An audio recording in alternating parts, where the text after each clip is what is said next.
and welcome. In today's video we are going to give Procreate a try again, and not only that, but we are going to pretend we are experts at digital illustration. The illustration that you're going to see in the video is one that I did a few days ago after I watched an online class by the lovely, I don't know her name, let me check. So she's called Carly Clements. I'm not sure if I pronounce her name correctly, but yeah, she has some Skillshare classes that I really enjoy, and I took one of them a few days ago and I created this little piece of artwork. So yeah, I was thinking of sharing my process with you all, and I hope you're gonna enjoy it. So let me know if you like these kind of illustrations and if you want to see me do more of them in the future. Also, if you didn't know, I also have an Instagram and I post a lot of stuff over there too. So go follow me on Instagram. And so, with that being said, enjoy the video. Goodbye. I'm still here.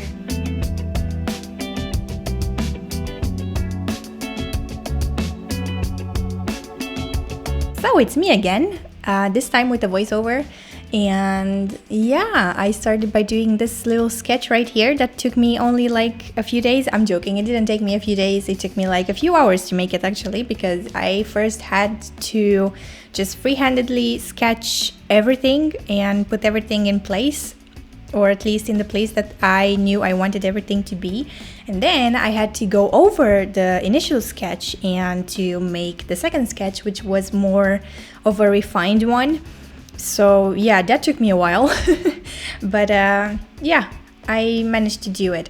So I'm sorry if you're gonna be confused after watching this time lapse of me drawing, because at first you can see me use some blue, some deep blue colors, but then at the end those deep blue colors suddenly disappeared somehow, and yeah, I decided to change that color into a more light pink one because I thought that color would fit more with the idea of my illustration. So yeah, it was just very messy the way I filmed this one and I didn't like it, but I hope I did something nice at the end. I don't know, you tell me.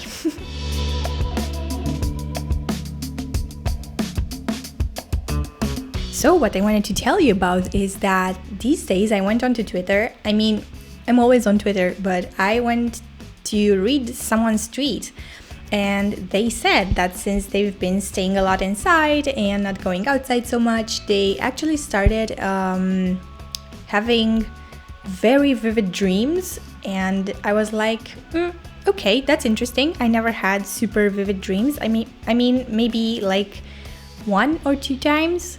I'm not sure, but yeah, it was very rarely that I had dreams that felt so real. So yeah, that's what they said, that their dreams felt so vivid. And I was like, okay, good for you. Interesting. I wish I would have one.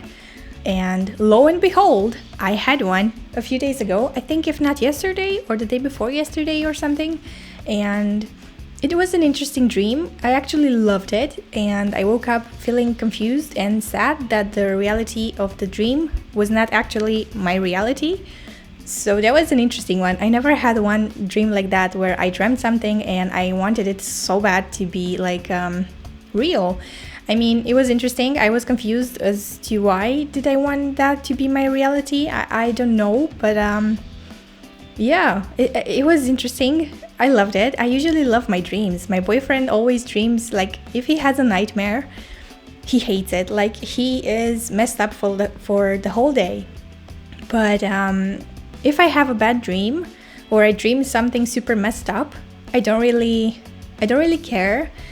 I mean, I focus on the dream, but I don't let it like ruin my day. In the sense that I really like having bad dreams because I like to analyze them and I like to think about them in a more objective way, so I don't take it like, oh, I dreamt of, I don't know, something really messed up, and I cannot let it like mess me up for the whole day. So I kind of like it. I don't know how to explain it. I like having bad dreams. I think it's so interesting how our brain can dream or think of the things that you would never think of, and then you dream them and you're like, what the hell did I just dream? I don't know. I'm sure every one of us had one of those dreams that we were like not sure of what is happening or why did we dream that. So yeah, I think dreams are so interesting.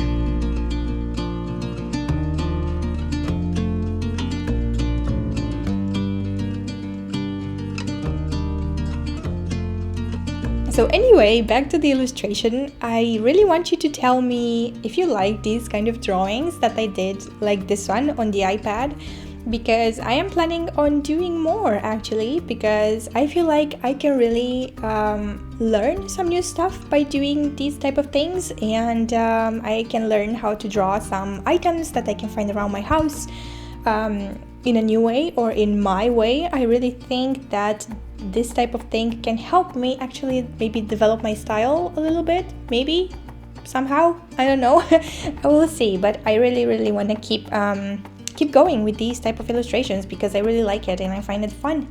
And yeah, I wanted to tell you one more thing, but I forgot. Oh my god. Oh, I know what I wanted to tell you. I wanted to say that this ties in with the fact that I've been reading that tweet with the vivid dreams and all of that stuff. I also found a YouTube channel which is focusing on making videos about different types of personalities and different types of quirks and things that are very specific to each personality. And not only that, but a lot of things that are so interesting to me, and that maybe if you watch those videos can help you understand more of your actions or more of your personality or more of why you think a certain way that you think. Yeah, so I thought I would tell you about that YouTube channel because I find it so interesting, and I'm not sure if you guys are interested in stuff like that as well, but I am. I really love learning about my personality and others' personalities, and I'm really at a point where I'm trying to understand myself more so I can understand others. But anyway, this has nothing to do with the illustration, but I thought it would be interesting to tell you, to share my little thoughts. Do you like the cat that I did in the illustration? And I like it so much. I never drew a cat like that, and I never was confident in drawing animals or cats, but when I was doing this course I was like, let's just draw a cat, why not? And I think it turned out cute. I wanted at a point I wanted to make it as my cat, which is black and white, but I felt like I was just messing the cat up, so I just gave up. I just left the cat black. So I also did a little animation in the cat's tail and eyes that was also in the course that I took, and I forgot to film it. But maybe I will do a future video and explain how I did that animation and maybe show you some other types of animations that you can do in Procreate. I shall see. Yeah, I really hope you enjoyed this video. It was really short, I mean shorter than usual.